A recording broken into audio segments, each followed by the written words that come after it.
Сәлем қыздар, бүгін біз сіздермен сүтсіз, айрансыз және де жұмыртқасыз дайындалатын пирогты бірге әзірлейтін боламыз. Видеоны тамашаламас бұрын менің арнама жазылып, лайк басып, не болмаса дизлайк басып, өз ойларыңызды комментарияда қалдыруларыңызды сұраймын. Алдағы уақытта көптеген рецептілермен бөлісетін боламын. Ең алдымен 250 грамм електен өткізілген ұнымыздың үстіне 2 ас қасықта какаоымызды және де күнжіт салу маңызды емес, өздеріңізде бар грецкий орех салсаңыздар да болады.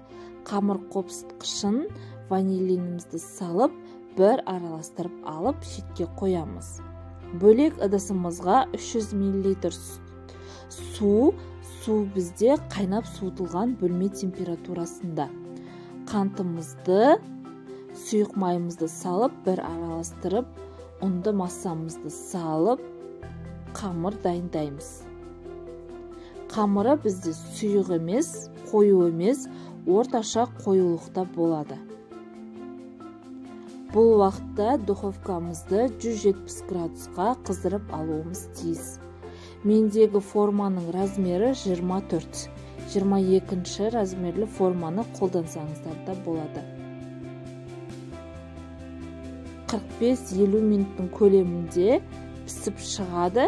Пісіп шыққан пирогымыздың үстіне өздеріңіздің қалауларыңыз бойынша бір плитка шоколадты ерітсеңіздер болады. Сәндеу жағы өздеріңізге байланысты, өздеріңіздің қалауларыңыз бойынша сәндейсіздер. Мінекей, біздің пирогымыз дайын. Кез келген уақытта дайындасаңыздар болады. Жасап көріңіздер, жақындарыңызды осындай тәттілермен қуантуды жалғастырыңыздар. Ас болсын.